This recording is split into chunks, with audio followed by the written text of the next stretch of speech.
Всем привет, меня зовут Витя Кравченко, и этот выпуск будет посвящен шахматам, а конкретно двум лучшим российским шахматистам – Яну Непомнящему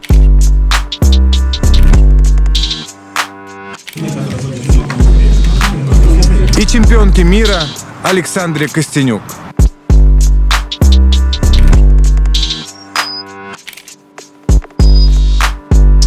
Встречайте гроссмейстеры Александра Костенюк и Ян Непомнящий, пожалуйста. А вот давай-ка, хоть чуть-чуть мы немножечко. Да, я в домике, я к этому больше не причастна. Ой-ой-ой, знакомые пейзажи. Как в песне, да? Там, за деньги, да? Банька, парилка. Вот сюда. Да сюда. Вообще в России мало что прогрессирует, если честно. Все было хорошо. А потом все поменялось. Этот выпуск, ребята, мы снимали в России, Италии, Германии и Франции. И во всех этих путешествиях мне, как обычно, помогали мои друзья из Aviasales, сервиса для покупки дешевых авиабилетов.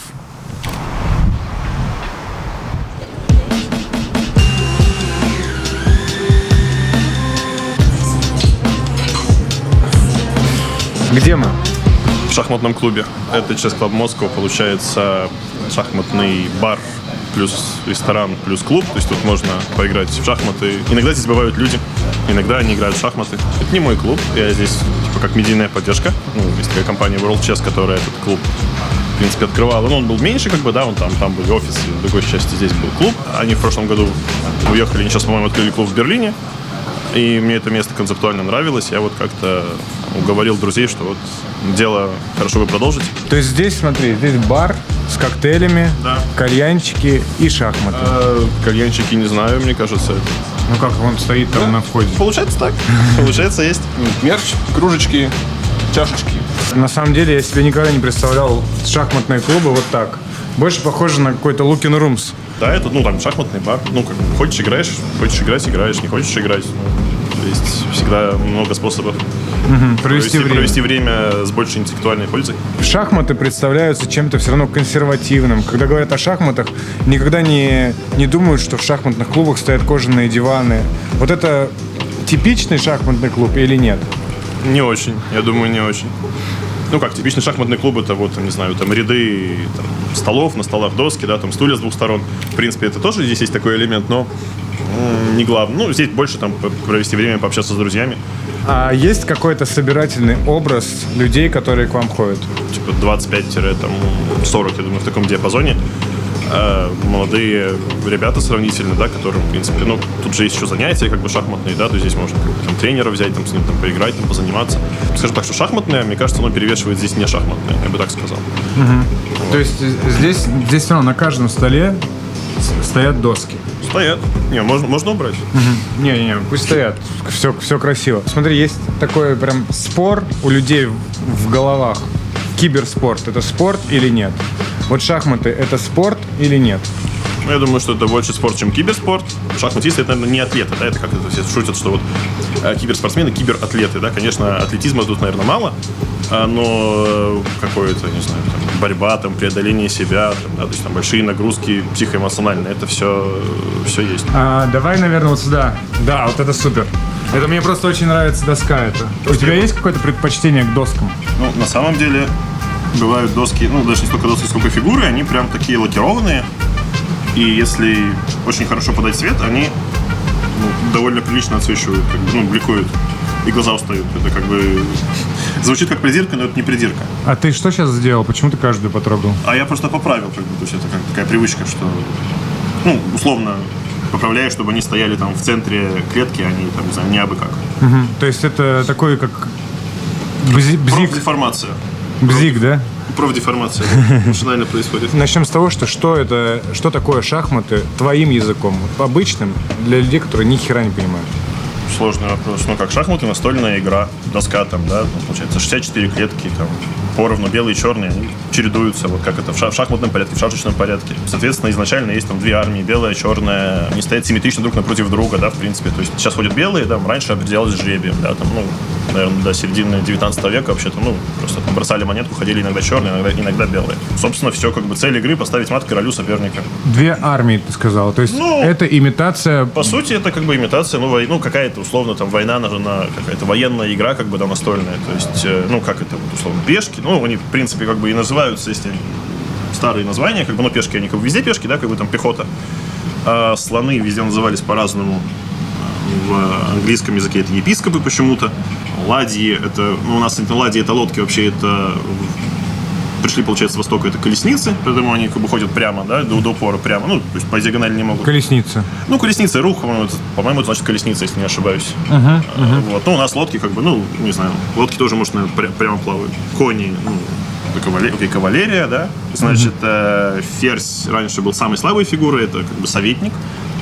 Ферзан назывался, то есть потом шахматы переехали в Европу, ну, как переехали, появились в Европе, и там была в Испании важная реформа шахматная, что ферзь самой слабой фигурой стал самой сильной. Почему? Не знаю. Потому что была королева Изабелла, если не ошибаюсь, была в Испании тогда, да, как бы там, и чтобы ее, так сказать, умаслить, стали называть королевой, и как бы что королева важнее короля даже, да, она сильнее намного. Ну и сейчас это самая сильная фигура. Мы сейчас покажем, что происходит, когда человек, который играет в шахматы, как я, вот встречается с гроссмейстером мирового уровня. Е4. Тут я поругать за этот ход не могу, к сожалению. Ну, пока я нормально, да? Пока отлично работает. Пока держусь. Что происходит? Вот я сейчас закрываюсь. Ну, сейчас ты как бы закрылся, но не там, и ты получаешь мат в 2 хода. Значит, это шах. Вот сюда. А тогда сюда, а тогда мат. А, все, что ли? Получается так. Но обычно я все-таки так стараюсь это не нападать это на мат. Все, что ли? Ну ладно, вот мне Витя просто поддавался тут это как. 26 секунд. Ну, не так мало. 4 хода я продержался, ребят. 26 секунд на 100-метровку. Что-то грустно стало, если честно. Мотивация становится лучше. Но я хотел что-нибудь съесть, не знаю, хотя бы кого-нибудь там. Вот и все, ребят. Все кончено. Все. Человек хочет научиться играть в шахматы. Что ты ему посоветуешь? С чего начать? Насколько он интроверт, как бы, да, насколько он как-то социопатичен. Если нравится ему все одному делать, то окей, там, скачать приложение любое, там, не знаю, любой там сайт. Я думаю, что за час там правила там освоит любой, если честно. Может быть и быстрее. Если хочется прям, не знаю, как-то общения человеческого и прочее, то вот можно, конечно, сюда прийти, да, там тренера какого-нибудь взять. Не обязательно сюда, конечно, да, но просто там. Ребята, как вы понимаете, сейчас, чтобы научиться играть в шахматы, даже не обязательно искать себе учителя. Можно просто скачать мобильное приложение и играть сколько влезет. А с помощью искусственного интеллекта такие тренировки становятся сложнее и продуктивнее. Мобильных приложений становится все больше для чего угодно. И, соответственно, востребованных разработчиков IT-компании забирают с руками. Поэтому прямо сейчас есть хорошая возможность получить новую профессию с нуля и освоить Zero Coding. Zero Coding — это способ создания мобильных приложений и сайтов вообще без программирования. Обучиться этому способу можно в университете Zero Coding. У платформы уже более 6000 выпускников, которые работают в топовых российских компаниях, а их средний заработок, ребята, составляет 200 тысяч рублей в месяц. Сейчас университет приглашает к себе всех на бесплатный 5-дневный интенсив. Студенты без опыта могут создать собственное мобильное приложение, подключить искусственный интеллект и научиться работать с базой данных. Домашние задания будут проверяться так, как если бы вы учились на платном курсе. А прошедшим интенсив до конца университет Zero Coding подарит бонусы на полноценное обучение и сертификат. Количество мест на бесплатную программу ограничено. Так что регистрируйтесь по ссылке в описании и ничего не бойтесь. Что значит шахматная тренировка? В беге я понимаю, в футболе я понимаю. В шахматах в чем заключается тренировка? Это же в оттачивании навыков, а как? Ну, чтобы ты бегаешь, ну, как бы, чтобы пробежать быстрее, там, ты в футболе пасуешься, чтобы там лучше пасовать. Ну, в шахматах ты, например, там, ну, есть там какие элементы игры, есть там позиционная игра, да, там, условно, лучше держать фигуры в центре, да, лучше там пешками захватывать центр, там, как можно раньше, например, и так далее. Ладьи, они хорошо стоят на открытых вертикалях, да. То есть, почему ладьи? Ну, ладьи, не знаю, ладьи. Ладья или ладьи? Давай раз и навсегда. Не знаю, я не тот человек, который тебе на это прольет свет. Ну, сложные вопросы у меня, я согласен. Да, ну вот кони, они кони, да, кони, это попроще получается, да.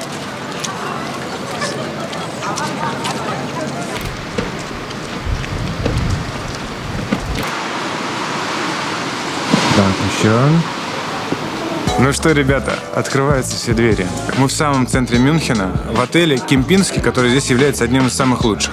Именно здесь проходит один из самых значимых турниров по шахматам среди женщин. И рядом со мной красотка.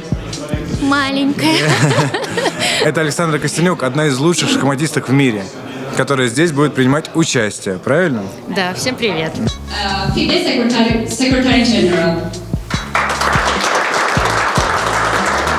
Здесь все в пиджаках и в рубашках, и в галстуках. А один тип даже шляпу надел. Я по классике на спортивках. And we also have Veronica Exler. Такое камерное достаточно событие, круговой турнир, то есть ограниченное количество участниц, которые попали в этот турнир различными способами, отобрались, квалификацию прошли. 12 человек будут на протяжении почти 2 недель играть здесь каждый день с одним выходным, чтобы определить сильнейшую. То есть здесь будет принимать участие 12 лучших шахматисток в мире. Да, можно сказать так.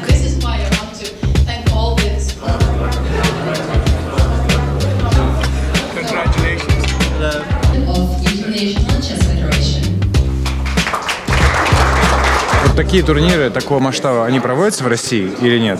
Раньше проходили, очень-очень часто, конечно, турниры проходили в России. Ну и надо понимать, что как бы сейчас к этому не относились, шахматы, но особенно женские шахматы, очень много поддерживались из российских источников, которые сейчас полностью под санкциями. И, как всегда, страдают люди. Страдают шахматисты. И не только шахматисты, просто в данном конкретном случае. Но... Сколько здесь участвует россиянок? Как было отмечено, это первый турнир, наверное, в истории, не знаю, женских ли шахмат, вообще ли шахмат, где количество россиянок, то есть участвующих под флагом России, равно 0.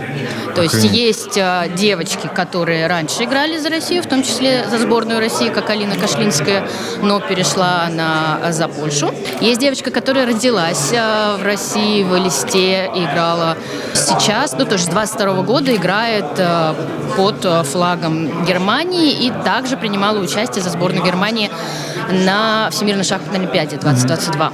А я пока в статусе нейтральном, под флагом FIDE буду играть, но получается, что российских флагов вы не увидите не только потому, что сейчас запрещено их показывать и ставить рядом с спортсменами, но и потому что, мы все, кто под нейтральным статусом, кто уже играет за другие страны.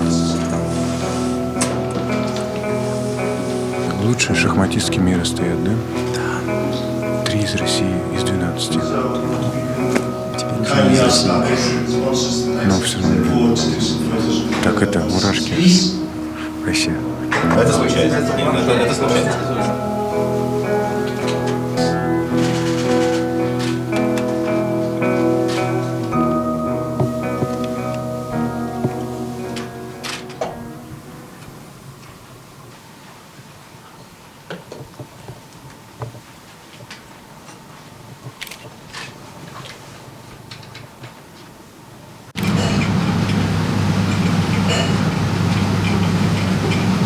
Сейчас мы в офигенном клубе, очень красивом, стильном, в центре Москвы. А где ты начинал играть в шахматы? Дома. Я думаю, как очень многие дети, я дома играл. Сначала я играл, просто как в солдатике, в принципе, лет, плюс-минус до 4. Потом меня, научили правилам. Как дядя играл все время с дедушкой. Я что-то стоял, смотрел, меня, научили. И потом, мне кажется, еще 5 лет не было, 4 с чем-то, уж почти 5. Меня отвели в шахматный клуб, и там я попал к первому тренеру, Валентину Семеновичу Евдокименко. А где он? В Брянске, он трудится активно. Поедем? Поехали.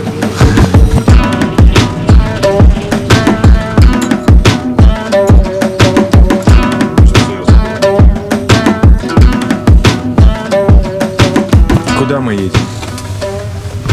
В Брянск, получается. Почему? Скажи, что за Брянск? Ой, я там родился, Школу там закончил. там родные живут. Вот, так что будем смотреть, как там шахматы в Брянске поживают. Начинал играть в шахматы тоже там. Да.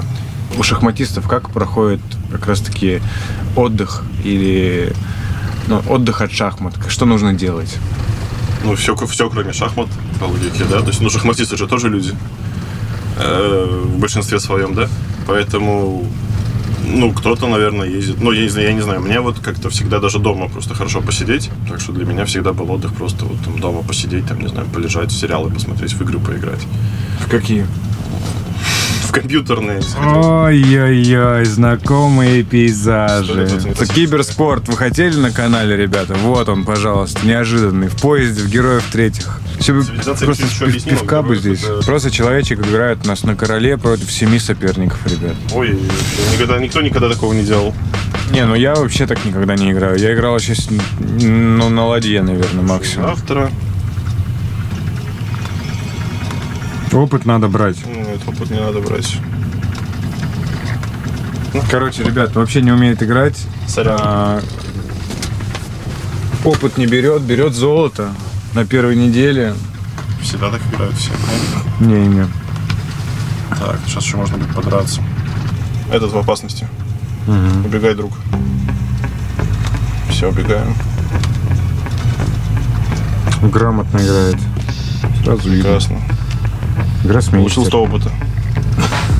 Почему Герой 3 это особенная для тебя игра? Герой 3 не особенная. Герой 4, наверное. Давай без вот этой, так. без духоты. Реально, третий топ. Третий. Ставьте лайк, кто считает, что третий герой лучше, ребят. Цитадель. Ставьте лайк, кто считает, что 4 или 5, давай посмотрим. Третий выиграют, но посмотрим. Не, на самом деле в третий... Посмотрим, как мы будем проверять.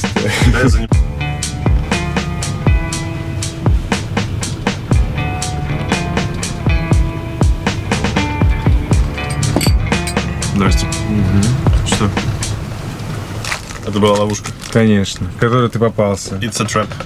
Конкретно цитата, это из Робин Гуд, фильм, по-моему, Ридли Скотта. «Восстань, восставай снова, там, пока львами не станут агнцы», да? То есть это посерединке как-то, как феникс из пепла.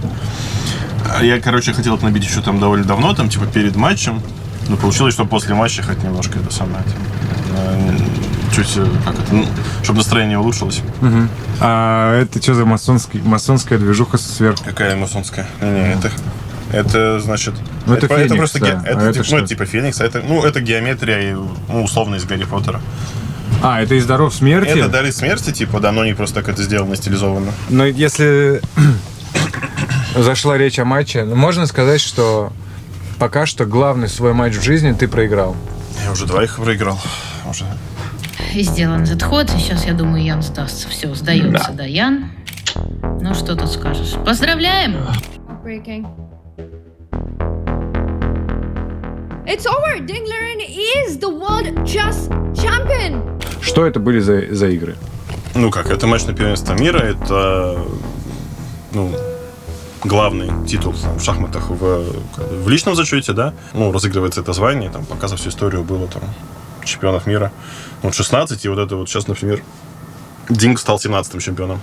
То есть, получается, 17-м не получилось, надо, значит, 18-м постараться. Угу. То есть ты проиграл в финале? Да. То есть, я первый матч играл с Карлсоном, там сложно было, Карлсон хорошо был готов, но и в целом он, конечно, большой спортсмен, великий. С Дингом наоборот, эта история, что я был готов хорошо, но надо попадать в пустые ворота. В общем, когда не забиваешь ты, забивают тебя в конце концов.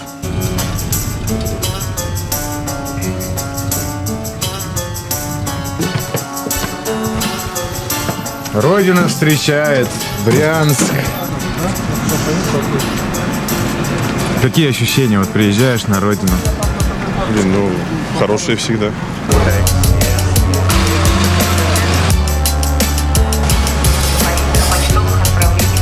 До конца, до стадиона поднимитесь, там парк Толстого. Там интересные такие еще советского времени, деревянные фигуры вырезаны, здоровые. Там метров по 3, наверное. Есть что поснимать. Здесь человек-то местный. Вы слышали, например, у вас есть в Брянске здесь шахматисты? Да. Кого? Я не помню сейчас. Ну вот. Как он? Он из Брянска? Да. Ну, по крайней мере, начинал-то здесь, да. Вот, кстати, недалеко от Щебетуна, там шахматная школа, где он начинал. Тоже могу показать, там пальцем пройдете, увидите. На том же месте еще, по-моему. Вообще такими людьми надо гордиться. Ну, а что, а почему? Кто говорит, что не горжусь? Мне нравится, да. Ну и в лицо знать тоже надо. Ну, наверное, это вы, наверное, да? Да, это я. Серьезно? Ну, приятно познакомиться, Олег. О. Да. Ян, очень приятно. Олимпиада. Да, пришли сюда. Вот это единственный раз, когда я... Ну что, друзья, мы в Альпах. Вот так вот. Местечко Мадесима на границе Италии и Швейцарии. Доброе утро! Для меня это будет испытание просто. Итак, мы в Альпах. В Италии, в горах, все красиво. Это я, если что, Витя. Нормально, нормально. Пока нормально. Опа! Рядом со мной, как вы понимаете, чемпионка мира, многократная чемпионка России, Европы по горным лыжам. Александра Костенюк. Мы в Альпах. Что мы здесь делаем? Катаемся на лыжах. Вот такое, да, будет общение у нас? Это у нас такой горнолыжный сбор.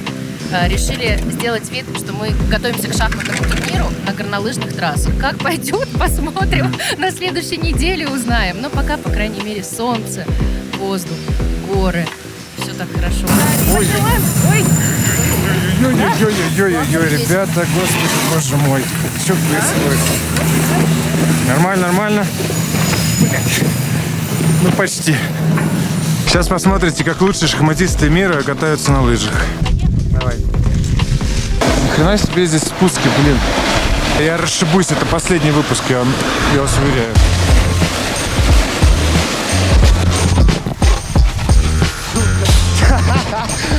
Да, отлично!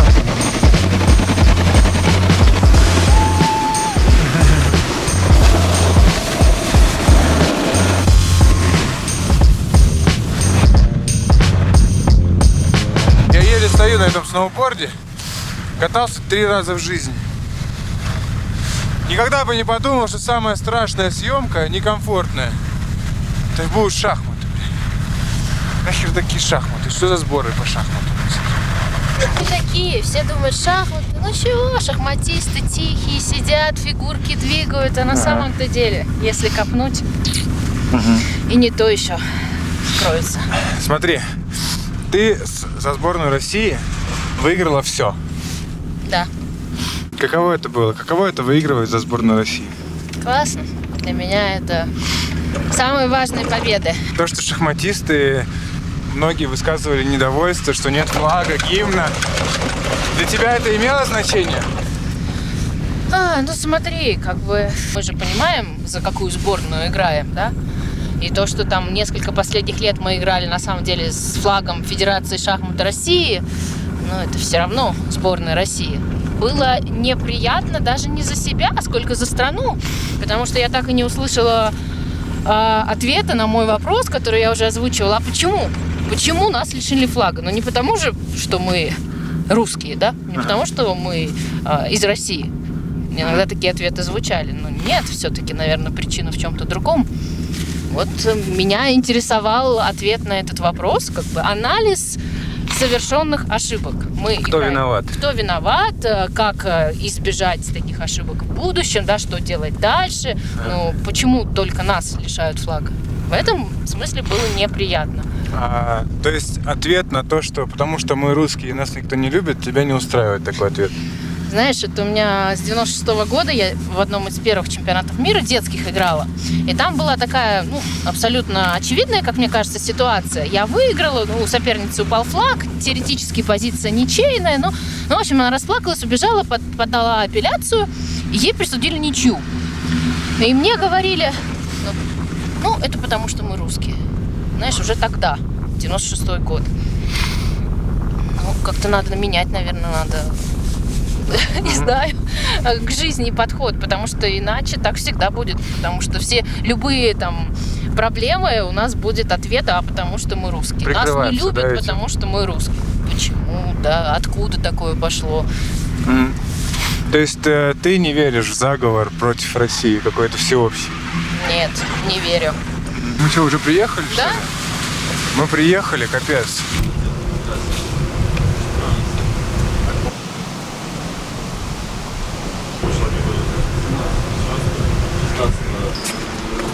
После тебя. Дверь, конечно. Дверь подлежит замене. Да. Надо только...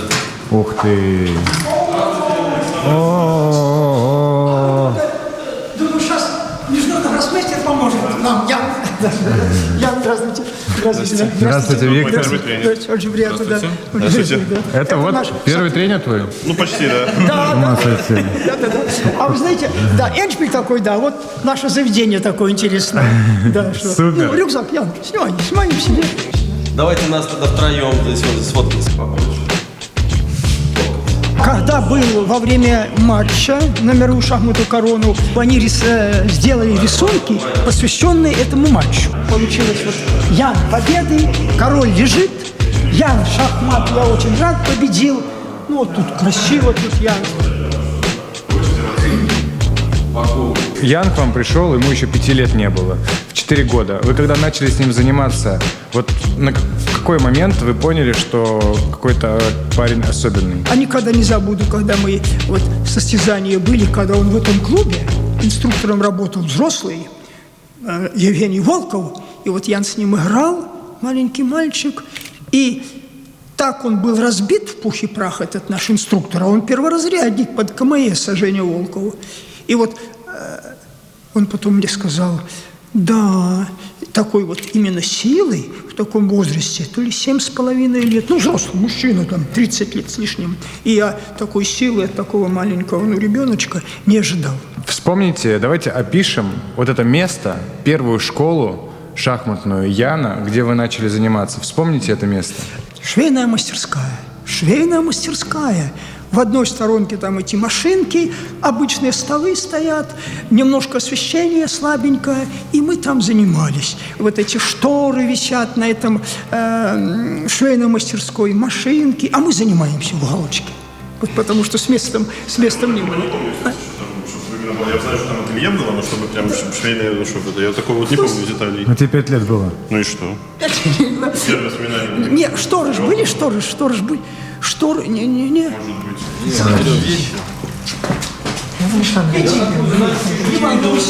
Ян Александрович, вот это наш парень, такой вот он учится в школе, в гимназии, очень увлечен. Вчера, как я уже сказал, он очень хотел вживую увидеть, потому что много по тебе слышал по телевидению. Болею за вас. Болею постоянно, прямо очень увлечен шахматами, поэтому вот он хотел бы, что автограф. Ну, автографы фотографироваться. Можно, если можно. Вот, сейчас ручка у меня есть, сейчас я... Вот, ручка есть, возьмите. Есть. Как тебя Филипп, фамилия Дубовой, вот такой шахматная фамилия. С двумя П правильно же пишется? Да.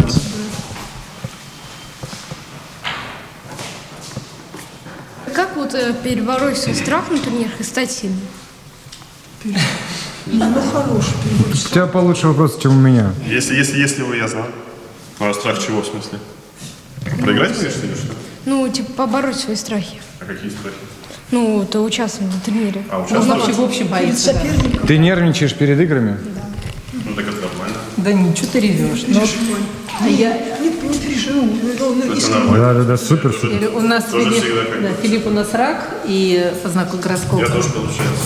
Не, перед первым тоже, туром да. всегда как бы. То есть первым туром непонятно, как будешь играть. Хорошо, плохо. Вот видишь? Все Особенно боятся. перед первым. А потом, ну как это уже, когда игра начинается, тебе уже просто некогда, ты уже как-то играть должен. Каждый уровень нужно пройти. Вот вспоминая возраст Яна, как тебя, ну он же моложе был и так далее, он и мама его вот так тоже мне не говорила, что вот так боязнь, волнение, да, но вот там боязнь, чтобы само по себе. Нет, так, а ты верить в себя, сел и в душе, что я не слабее, я в состоянии хорошо сыграть. Так, а ты боишься, потому что что? Потому что сыграть? Проиграть. А, ну так это, ну соперник, во-первых, тоже как бы то же самое ощущает, по идее. Вот, и во-вторых, ну как бы проиграешь, и что? Человек 2 раза проиграл в финале. Вот смотри, красавчик стоит. Где 2, там и 3 получается. Не сломался, а уверен в себе. Вот как, то есть вот этот уровень, что... Третий уже лишний будет. Извините, а можно Филиппу пару вопросов задать? Конечно. Филипп, сказали, что ты сильно очень хотел сегодня его увидеть. Да. А? Да. Почему?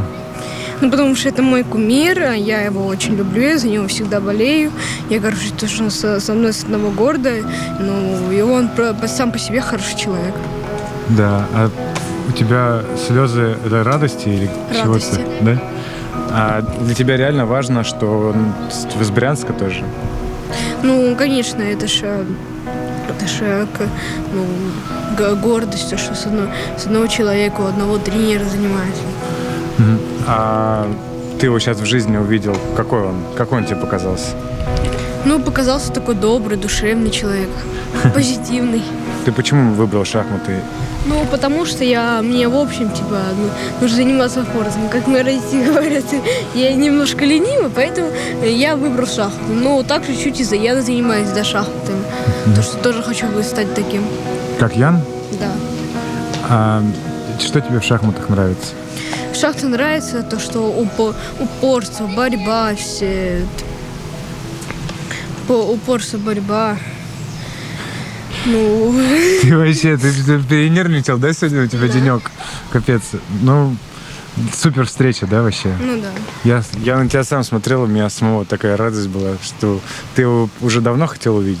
Ну да, я как занимаюсь шахматами уже практически 2 года. Ну вот, я чуть-чуть осталось совсем.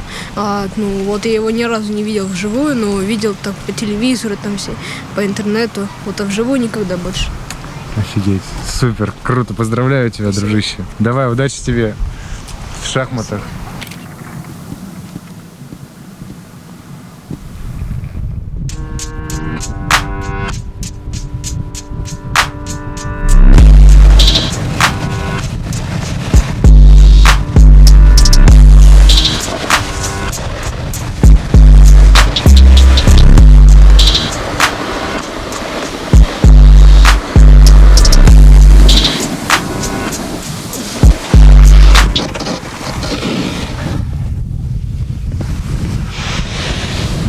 Езжай.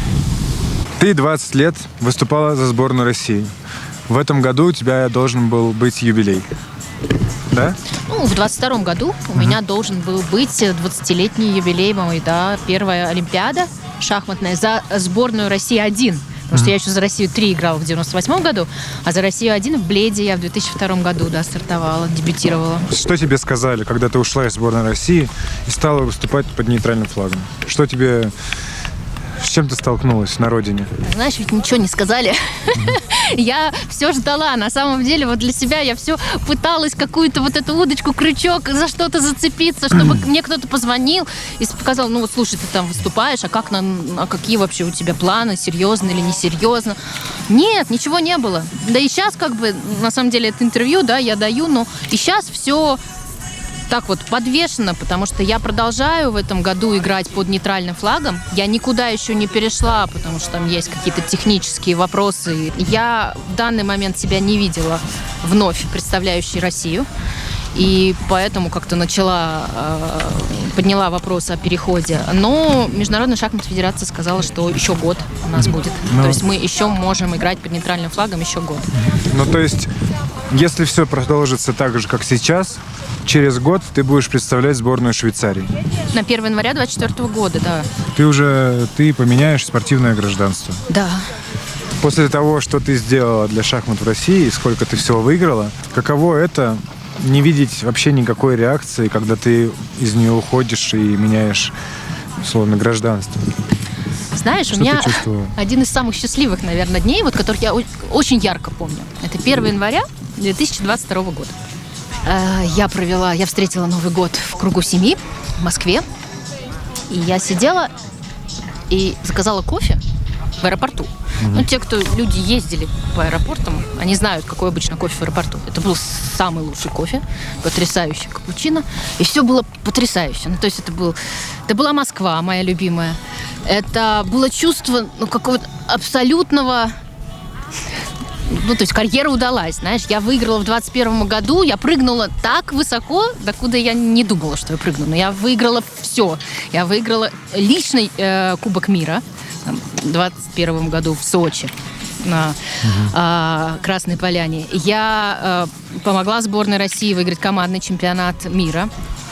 Я закончила год золотом и серебром личных чемпионатов мира по быстрым шахматам и блиц. Ну, то есть я была в такой какой-то эйфории, но интересно, ну, с небольшим привкусом горечи, потому что вот эти все победы, ну, лично для меня, это было что-то небывалое. Я столько выиграл, как я вообще, как, что? Человек, который 2 года назад говорил, я заканчиваю карьеру, ну, я же мне не 20 лет, мне уже...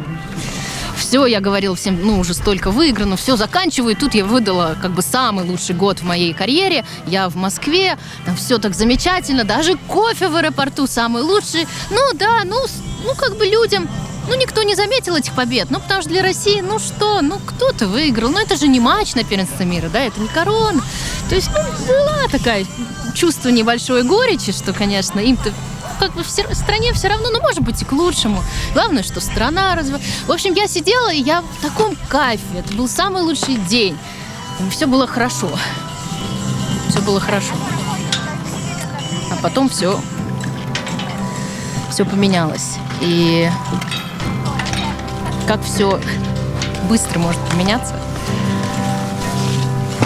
И как надо ценить то, что мы имеем.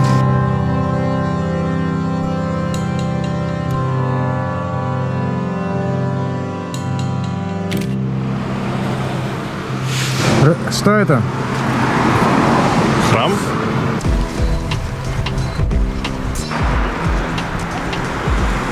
Вот Брянск. Это тоже Брянск. Уютно. Пришли, получается. Пришли? Золотыми буквами буквально, на синем фоне. А там должен быть охранник какой-то. Может, наберем? Может, наберем по телефону? Нет, а, конечно. Мы идем сейчас к вам домой за ключом Домой. от клуба. Домой, да, домой идем.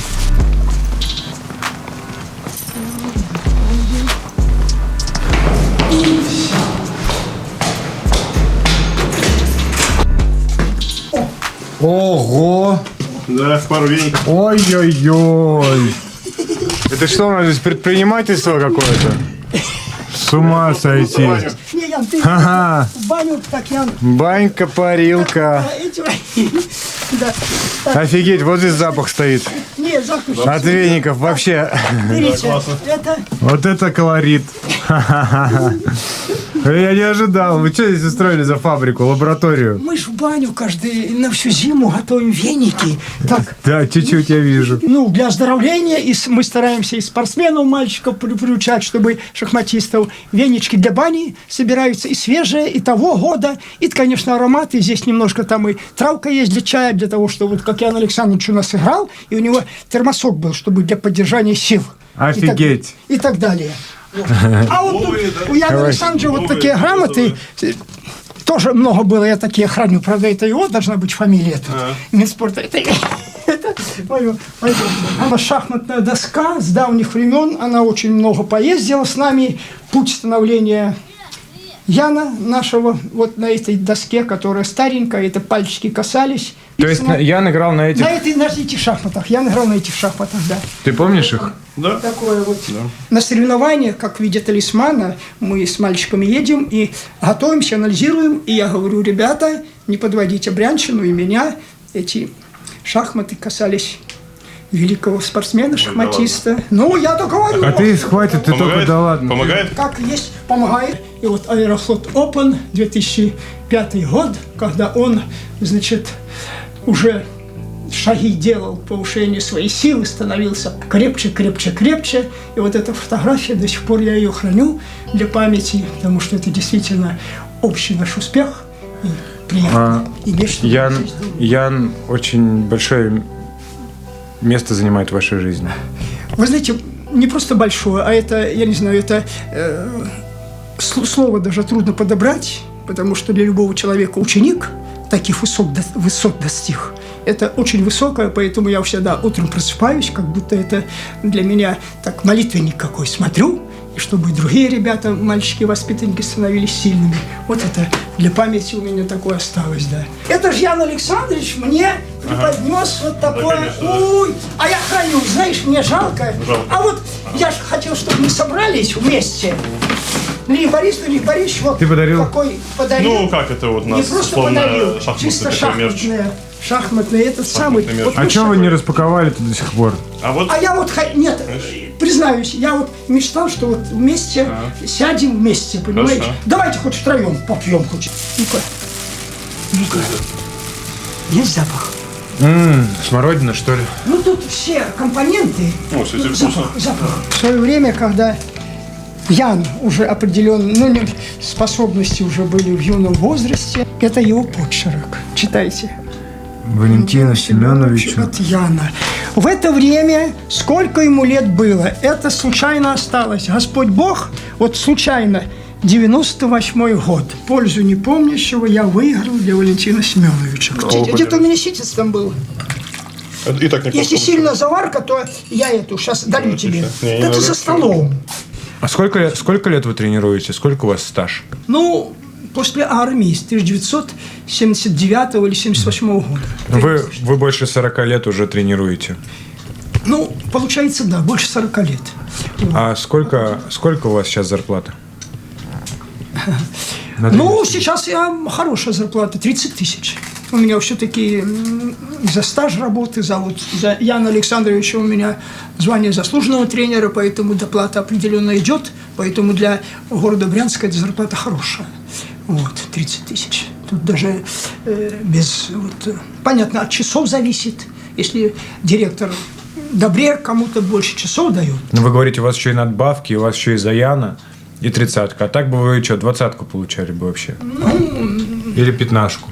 Не, больше 20. все зависит от нагрузки часовой. А в целом, то да, почему у нас молодых тренеров практически нет, пожилые, потому что на маленькие деньги не идут на эти 19 там, или 17 тысяч. Вот. А так, если стаж, если высшая категория, если вот там звание заслуженного и так далее, ну и за знаки там вот города Брянска у меня вот тоже идет, поэтому вот такая зарплата. Сколько у вас за Яна конкретно, сколько у вас доплата? Доплата?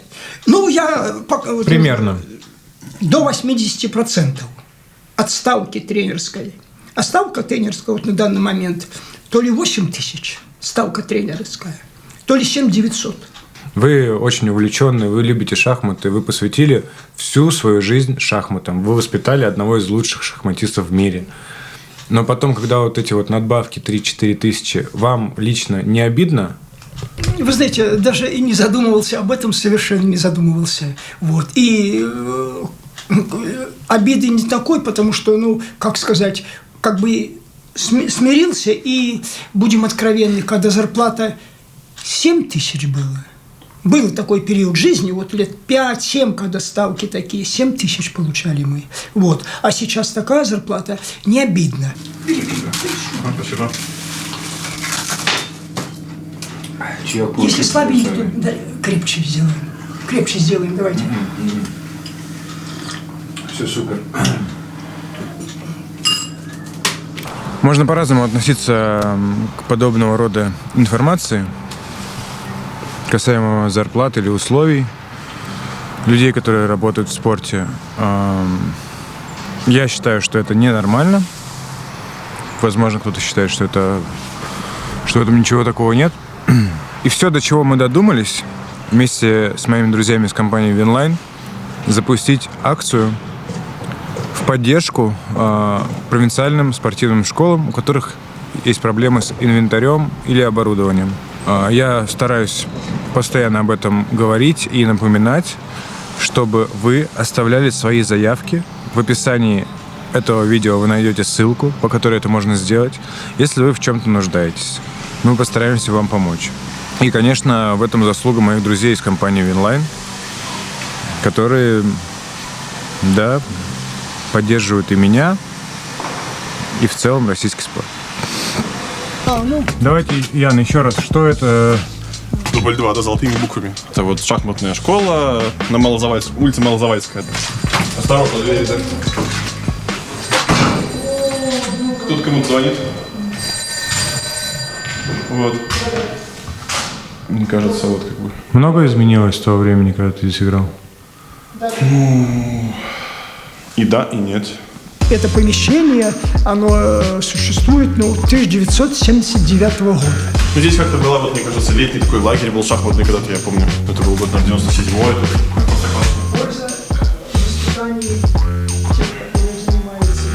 Жилья не было у меня, я ночевал здесь, да, спал здесь.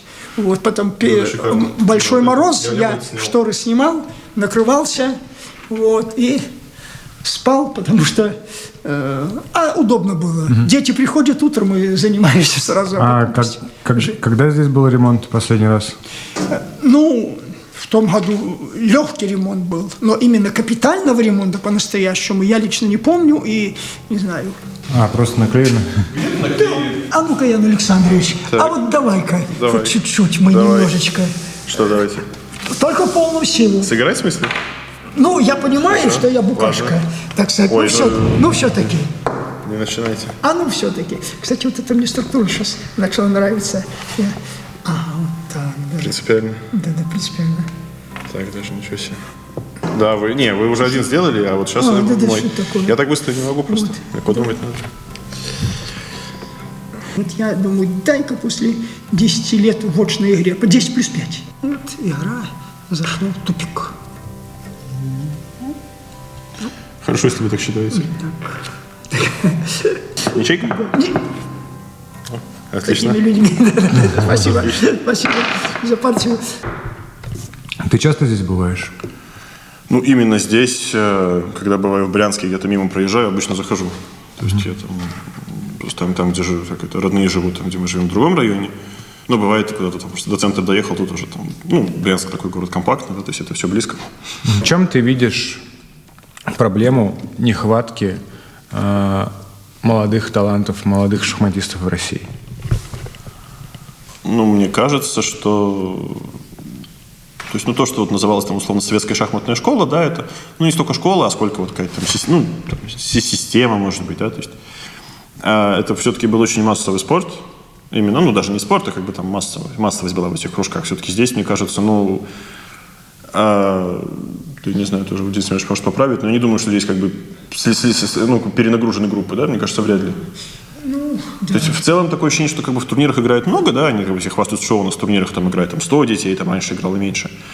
Но мне кажется, вот эти дети, они очень сильно как это распределены, там размыты по разным, там, я не знаю, опять по репетиторству, по разным как бы там школам, да, то есть кто-то там занимается с тренером, кто-то дома, кто-то по интернету, кто-то вот в США. И опять же, там крайне неясны перспективы. А в чем проблема шахмат? Это в подходе, в школах, в тренерах. Почему спорт в России объективно не прогрессирует? Вообще в России мало что прогрессирует, если честно. Почему Россия не смогла сохранить вот это наследие советское шахмат и это величие? Почему она не справилась с этим?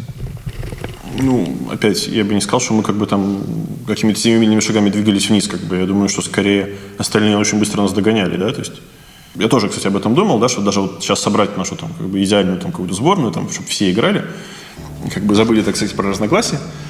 Мы в лучшем случае будем одними из фаворитов, и то я не уверен. То есть мы фаворитами главными не будем. То есть там есть Китай, США главным образом. То есть мы и так как бы последние годы в командниках не блистали, а сейчас... и что будет там через абстрактно 10 лет, как бы, да, при нынешнем течении, я думаю, что там будет еще играть как бы поколение тех, кому сейчас 25, да, наверное, а вот дальше уже сложно сказать. Я просто про это говорил в какой-то момент как Филатову, да, то есть это, что вот у нас это, прям такая проблема, это очень важно. Он мне говорит, что у нас, говорит, это проблема, говорит, с демографией, мы, говорит, не виноваты, мы все правильно делаем, просто вот нет у нас талантов. Не дает земля русская. Как бы, тут сложно спорить, если человек как бы так считает. Скажем так, что финансовые возможности, мягко говоря, есть, как бы, да, то есть я думаю, что у нас как бы там, как у нас Филатов, не бедный человек, и я думаю, что там партнеры, там, насколько я понимаю, там Фосагро, партнеры федерации, да, там фонд Тимченко, да, то есть там они Подожди, пока перебивочка. Что из себя представляет Федерация шахмат России сейчас? Грубо говоря просто. Ну, там казенная такая организация, как бы она вроде даже не считается государственной, ну, просто организация, она каким-то образом типа систематизирует там работу, проводит календарные турниры. То есть там какие-то, ну как, ну, я уже 10 раз говорил, что вот она делает какой-то минимум, да, вот какой-то технический минимум она делает. Все, С твоей точки зрения, она занимается популяризацией и развитием шахмат России? С твоей точки зрения? Думаю, нет. Но думаю, что все, что держит, как бы, ну, как это такие... Знаешь, там есть такой... Я читал, что есть какой-то типа, ну, где-то ресторан, где, значит, условно 50 лет подают одно и то же жаркое. Оно все время, там, это горшочек все время варится, да? Вот, и у них там типа звезда Мишлен поэтому, да? Вот это, мне кажется, тоже, они вот поддерживают как бы какой-то такой огонь, как бы, да, чтобы что-то вот жаркое как-то варилось, но не могу сказать, что они что-то делают сверх этого. Ну, условно, может быть, Филатов как бы хорошо, да, то есть там... То есть в том плане, что он, как глава федерации, он там в какой-то момент, ну, например, для меня это было, ну, довольно неочевидное, мягко говоря, решение, да, то есть это, ну, попросту дико. То есть он, значит, старший тренер сборной России, по-моему, как бы является мужской, или являлся, я не знаю, как сейчас. То есть, ну, с одной стороны, прикольно, да, он как бы там типа с командой, с другой стороны, он, ну, будучи шахматистом невысокой квалификации, насколько я понимаю, он каким-то образом, ну, участвовал там в определении состава команды, состава, кто там будет играть, поездить на турнир, ну, как бы. То есть сейчас, наверное, как бы этого уже нет, ему это перестало быть интересно, но ему там интересно, например, как тренеру там сборной там получать там госнаграды за какие-нибудь успехи. То есть вот мне кажется, что из последнего там было, что провели онлайн-олимпиаду, ну, вот когда была пандемия, преподносили, что вот блестящая работа нашей федерации, мы там, ну, по большому счету мы там выиграли онлайн-турнир, на котором, ну, с одной стороны, приятно почетно, с другой стороны, ну, там не все команды выставляли там оптимальные составы, да, то есть там, мы там всех собрали, это мы молодцы, мы выиграли, это мы молодцы, но опять это я бы не приравнивал к обычной олимпиаде. В марте, может быть, в апреле я в какой-то момент имел какой-то короткий диалог с Глуховским, я говорю, а вот там, может, федерация как-то там еще там, так она там функционирует, да, говорит, функционирует. Я говорю, как-то, может быть, там поможет, может, с бортом оплатить какого-то тренера, там, да, что-нибудь такое. Говорит, нет. То есть я как бы там, ну, своими силами вполне справился, подготовился. Ну, значит, ну, отлично, возвращаюсь. А там, просит, вот, там, звонит там, девушка, там, вот, пресс-атташе, говорит, слушай, вот, ты можешь дать там комментарий, там, интервью, там, сайту? Я говорю, ну, да, конечно, ну, там, в принципе, ладно, давай, дам. Только вот очень важно, говорит, сказать, чтобы как тебе федерация помогла в подготовке. Ну, то есть, наверное, это происходит повсеместно. Наверное, шахматы не единственный такой вид спорта. Но я как бы разозлился на это, потому что, ну, как бы, то есть, вы мне там отказали прямым текстом, как бы, ну, в довольно такой там, не самой витиеватой форме. Вот, ну, окей, как бы, ничего страшного. А потом там, что-то выиграл, ну, как бы, конечно, вот мы там сейчас это... Ну, да. Конечно, как мы тебе помогли, обязательно упомяни это, там, типа, 10 раз. Ну. А что за издание было, не помнишь? Издание было сайт Российской шахматной федерации, официальный сайт. Самое такое самое простое издание. Ну, и можно довольно много перечислять. А вот что есть, это как бы там, ну, какие-то там, не знаю, пресс-конференции, там, отличные, вечеринки неплохие проводятся в Центральном доме шахматиста на Гоголевском, не знаю. Вот. Давно там не был, но думаю, что у них там, да. Все хорошо. Утренники проходят по плану, да. По поводу там помощи. Я, в принципе, вполне готов принять, потому что мне федерация помогать не хочет, как бы, ну, потому что, окей, я там сыграл 2 матча на первенство мира, мне там, в принципе, тьфу-тьфу, все хорошо, спасибо. Вот, но как бы слухами земля полнится, да, и вот примерно там всем рассказывать, что там под разным соусом, что вот он типа деньги тратит не на подготовку, что он там что-то себе там купил, то купил, это купил. Как в песне, да, там это. Как это? За деньги, да? Вот примерно, ну, реально вот я просто это слышу от самых разных людей, как бы, да, то есть, они кажется, про тебя слухи распространяют. Получается так. Еще, мне кажется, это общий такой тоже информационный фон, что ему не нужно помогать, либо, у него все, ну, раньше было как, нужно помогать, мы ему помогаем, не нужно помогать, у него там все есть. Причем это было еще там, ну, не знаю, может, там в 18-19 году, когда у меня вообще-то не было никакого спонсорства. Вот, и все какие-то попытки там найти, они там пресекались, что если вы хотите помочь, помогите федерации, а мы дальше разберемся. Я, наверное, мало где вообще встречал такого, что лучшего представителя в какого-либо спорта публично федерация оскорбляет. Вот тебя называли обезьяной с гранатой, там, дергуном, дергачом каким-то. Дергунчиком. Так. Да, но это... Хорошо. Как ты к этому вообще относишься? Это что такое? Ну, это как бы, скажем так, что если бы была проблема только в этом, наверное, для меня бы не было проблемы. Ну, то есть люди там, не знаю, не умеют себя вести, не воспитаны, не знаю, им не хватает, не знаю, знаний литературного русского языка, как бы, да, там, чтобы каким-то образом изъясняться. У меня от большого уважения там, к спортсменам, да, то есть нет большого уважения, в принципе, там, не знаю, к другим людям. Как так получилось, что лучший шахматист России не хочет выступать за сборную России?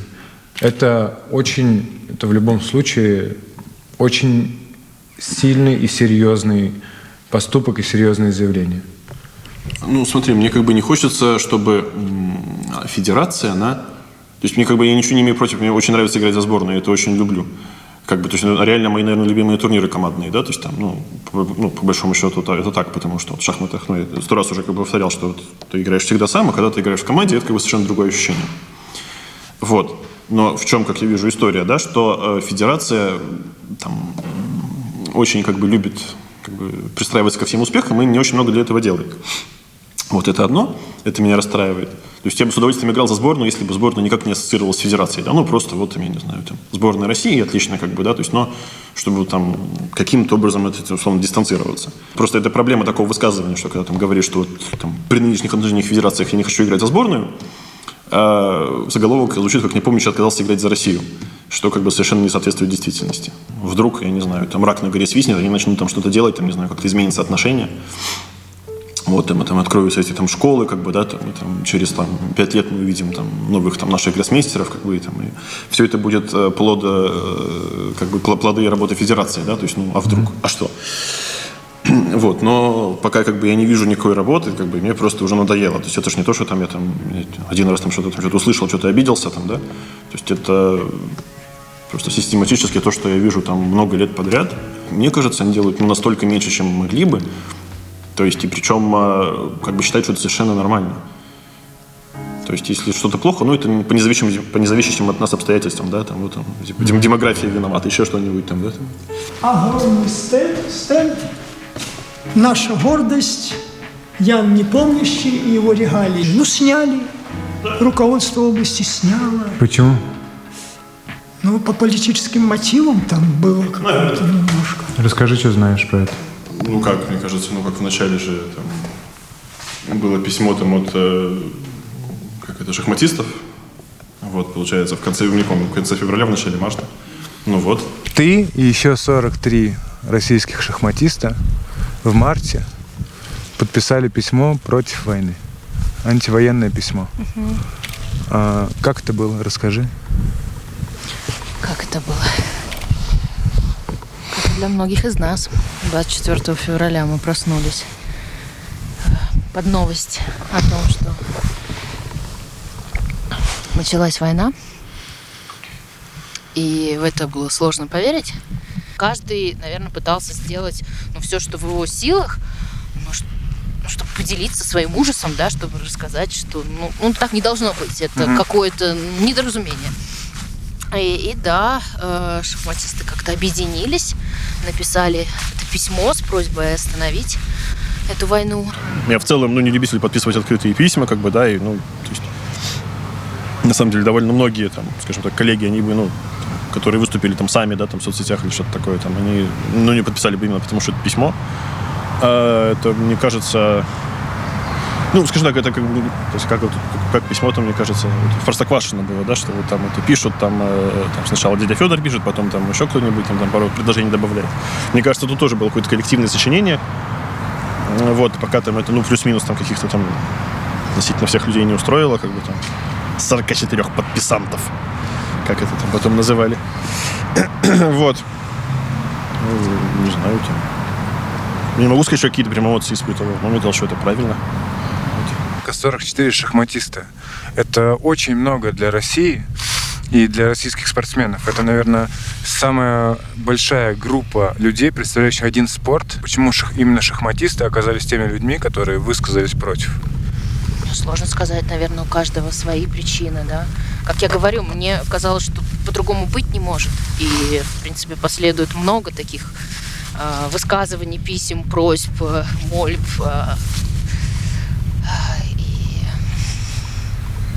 Может быть, поэтому я люблю шахматный мир. Ну, мне как бы, ну, я сейчас вспомнил, что мне казалось, что, ну, как бы это, ну, совершенно, как бы, само по себе, ну, ничтожное, как бы, там, в масштабах, там, не знаю, всего там конфликта, всей проблемы обращения, но это все равно, ну, как бы, там, не знаю, на 100-ю, там, 1000 долю процента лучше, чем вообще ничего не сделать, как бы, ничего не сказать.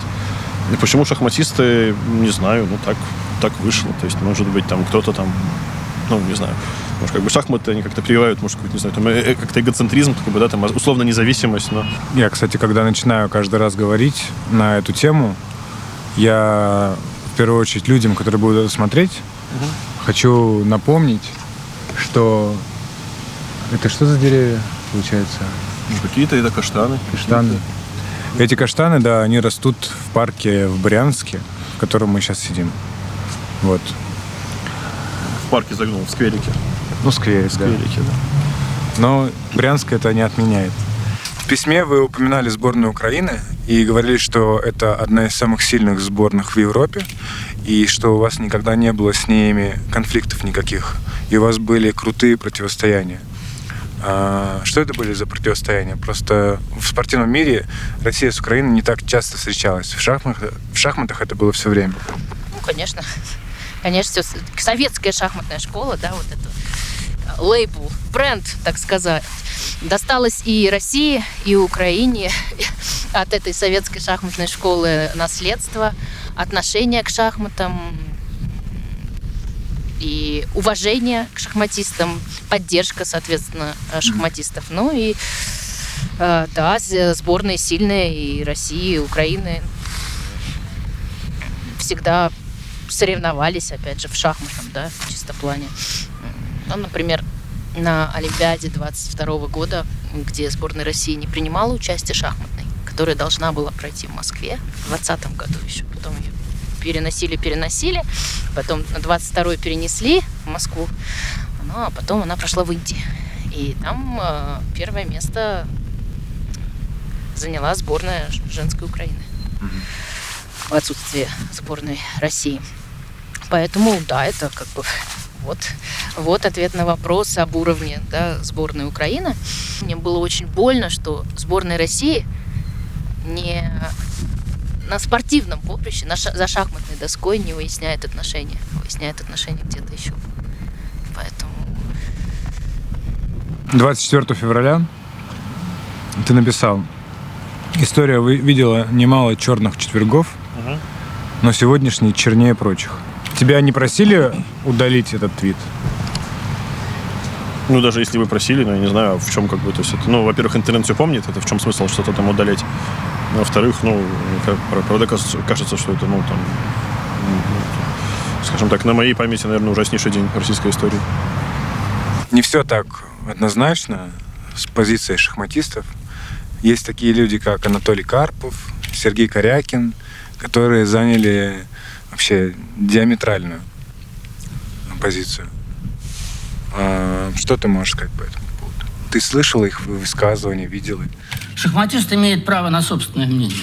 А сколачивать группы и выступать с какими-то политическими интересами, а тем более с осуждением действий президента России, извините меня, это из ряда вон. Конечно, я слежу, я за всем слежу. Ну, это их точка зрения, их жизнь. И это то, как они видят эту ситуацию, и им жить вот с этим видением как бы всю оставшуюся жизнь. Опять же, у человека есть право, да? Что думать, как думать, и как свою жизнь, к каким идеалам стремиться. Анатолий Карпов назвал это письмо предательством. Спустя 1,5 года ты считаешь, что это было предательством? Нет, я не считаю, как бы. А почему? Ну, это как бы выражение мнения, то есть, там, да? То есть, если выражение мнения там приравнивается к предательству, ну, наверное, значит, мы живем в непростые времена. Я повторяю, что люди, которые болеют за свою страну, которые хотят видеть ее и другой, красивой, удобной для жизни, комфортной, чтобы всем было хорошо, ну, как можно их называть предателями? В общем, время, оно многое лечит, многое покажет, но, к сожалению, не вернуть будет тех жизней, которые потеряны. Вот это самое страшное. Мы можем там искать, говорить о том, там, играть за страну или не играть. Для меня любые военные действия – это уже поражение, то есть уже поражение. А смерти людей – это трагедия, понимаешь? А мы с тобой о шахматах, о свободе слова. Это страшно. И вот так вот мы сидим сейчас, а гибнут люди. И вот это, как бы, как жить в этом, вот с этим, с тем, что ты испытываешь чувство вины. Непонятно, со своей совестью как жить.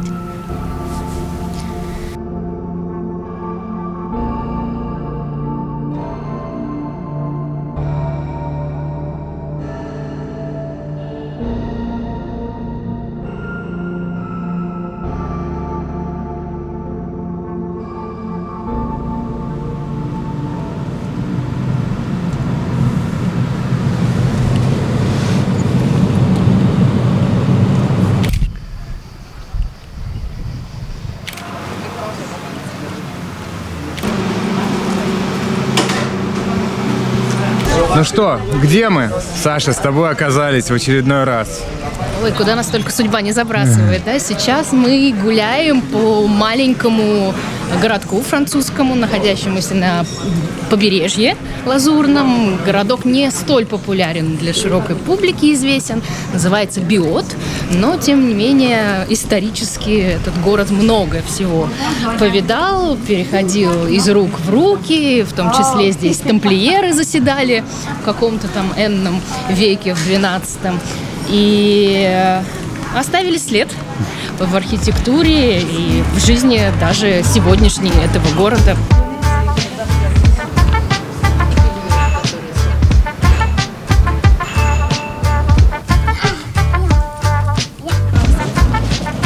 Почему мы с тобой здесь?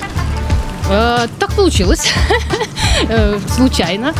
У меня дочь занимается уже 3 года в теннисной академии неподалеку. Вот мы живем в Биоте уже 3 года. Просто вот чтобы вы понимали, что такое Биот, вот вам Биот в одной вообще картинке. Как я обожаю эти улочки вообще, вот кто бы знал. Неожиданно. Первый раз церковь, кстати, наконец-то в выпуске.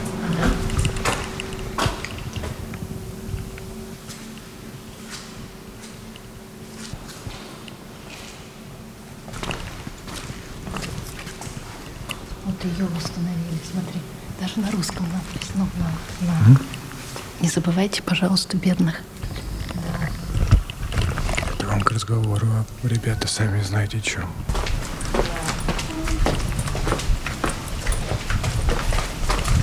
Здесь по всему городу висят вот эти вот скульптуры. Да, что это такое? Это скульптор, достаточно известный, как я поняла, много где его скульптуры также на Лазурном берегу выставлены. И каждый четверг здесь проходили вечера музыкальные.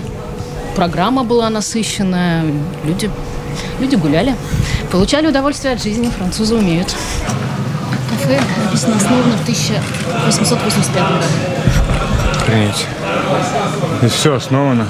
Да. Саш, с момента нашей последней встречи с тобой кое-что поменялось. Что?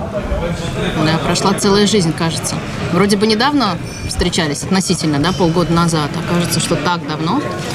Ну что, много чего произошло, но я официально сменила федерацию уже. Причем произошло это намного быстрее, чем тогда планировалось. В марте 23 года Российская шахматная федерация официально вышла из Европейского шахматного союза и вступила в Азиатский шахматный союз. И после обсуждений многочисленных был дан такой вот момент до конца августа этого года для российских шахматистов, которые по той или иной причине хотят остаться в европейских шахматных федерациях, ну, например, живут в Европе, да, и для них бы этот переход профессионально был бы очень сложен, затруднил жизнь, бесплатно совершить этот переход. Ну и вот, соответственно, я была в числе одной из нескольких шахматистов, кто воспользовался этой возможностью, то есть бесплатно уже все формальности завершить и начать играть под швейцарским флагом. И вот с марта этого года я уже сыграла несколько турниров, несколько партий под новым флагом. Где сейчас твой дом?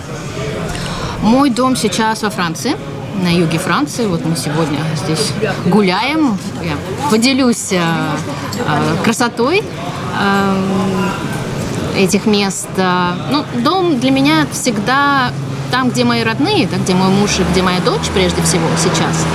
И вот так получилось, что последние несколько лет это Франция. Почему ты все-таки решилась и поменяла именно спортивное гражданство? И почему ты сейчас выступаешь под швейцарским флагом? Знаешь, это очень сложный вопрос. И как шахматистка мне всегда хочется сделать сильнейший ход. А тут я понимаю, что тот выбор, да, который я сделала, то решение, которое я приняла, оно не обязательно сильнейшее, ну, в кавычках, да, оно не обязательно наилучшее, но просто в тот момент, когда я приняла это решение, это было как раз, ну вот, ближе к концу 22 года, то есть летом, осенью 22 года, как бы для меня, ну, я уже сформулировала его для себя, что вот не могу, просто я не могла больше физически быть частью этого, потому что, находясь, играя за Россию, да, когда государство и использовало мое имя, то есть постоянно российская шахматистка там выиграла, то есть пытались моими победами доказать, то есть я чувствовала, то есть раньше я не обращала на это внимания, да, я даже гордилась, вот, российская шахматистка там одержала победу на чемпионате мира, а сейчас это все заиграло другими красками, потому что когда сейчас говорят, там, российская шахматистка оказалась лучше всех, для меня это звучит, понимаешь, это как будто доказательство того, что, вот смотрите, мы лучше всех, и в спорте тоже. То есть другие смыслы все. Да, то есть это все заиграло настолько другими красками, как бы тут, одерживая победы, не знаю, мне было просто очень сложно и страшно, и я не хотела быть частью этого. Россия — это моя страна. Именно вот Россия, да, географическая, вот страна, в которой я родилась, на языке, который я разговариваю, да, где живут мои родственники, мои родители. И, ну да, меня так учили, что бросать свою страну в сложные моменты – это неверное решение. И мне кажется порой, что мое решение играть под швейцарским флагом, это да, это своего рода протест, но это и бегство, что я просто не выдержала, да, я не смогла этот ужас перенести, не смогла чувствовать себя частью этого и сказала: все, без меня, не используйте мое имя, я хочу продолжать карьеру, которую невозможно использовать, невозможно вести, будучи в Европе, если учесть, что Российская шахматная федерация перешла в Азиатский шахматный союз, ну просто очень сложно это будет логистически. Я закрываюсь от всего, играю под швейцарским флагом, продолжаю свою карьеру и пытаюсь как бы жить так. Но где-то внутри меня я не могу тебе сказать, что я уверена, что это правильно. За последние 1,5 года ты хоть раз думал менять гражданство? Очень гипотетически. Мне как бы, ну, я не знаю, какое-то мне странное, может, представление о жизни, но мне кажется, что вот, ну, сейчас, ну, в целом мне всегда казалось, что вот это путь наименьшего сопротивления, да, то есть это, ну, там, куда-нибудь, ну, особенно там, если ты плюс-минус, там, не знаю, там, успешный, мобильный и прочее, там, не знаю, финансово, там, независимый, да, вот, то есть, ну, как-то, ну, куда-то там уехать, ну, это там самое такое очевидное решение, которое требует, ну, там, только... Это очень сложно на самом деле. Нет, это сложное решение моральное, ну, как бы технически это как бы, ну, так, ну... Тебя бы забрали явно там. Ну, не то, что в каком-то плане, там, не знаю, там, ну, типа, как, ну, там, не знаю, задаешься в партии, но как бы, да, то есть это, ну, мне как бы хочется там жить как бы здесь, это как в анекдоте, видеть страну, как это, боже, когда же моя страна станет богатой и процветающей, да? Вот, мне как бы хочется здесь это самое, остаться к этому моменту российским гражданином в идеале, ну. Не сказать, что мне легко сейчас. Что да, иногда я как бы закрываюсь и говорю: да, я в домике, я к этому больше не причастна, я там наблюдая за тем, как Международный день шахмат справляют в Российской шахматной федерации, какие люди там приходят на этот праздник, шахматный праздник, да, как бы я думаю, хорошо, что я как бы не часть этого, но тем не менее сомнения остаются, они всегда будут. Я не предатель, потому что я очень люблю Россию. И я желаю России всего самого наилучшего. Я очень хочу, чтобы какое-то время спустя можно было спокойно ехать на родину, не боясь каких-то непонятных дел и патриотов, которые напишут там донос или еще что-то. И просто гуляя по маленьким провинциальным городкам в России, получать удовольствие и видеть, как Россия меняется к лучшему. И понимаешь, лучшее для меня это образ жизни, это то, когда куда бы ты ни приехал, люди счастливы.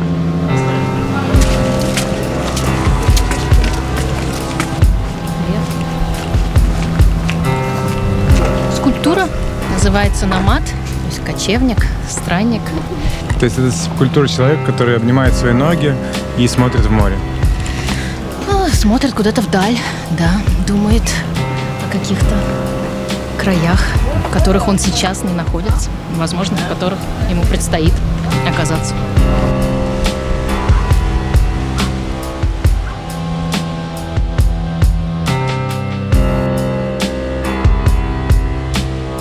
Это будет история про тебя и про нее. Что бы ты ей хотел пожелать? Не знаю, пусть это в Брянске дать сеанс когда-нибудь. Почему нет? Это хорошее пожелание, кстати. Мне кажется, ей понравится.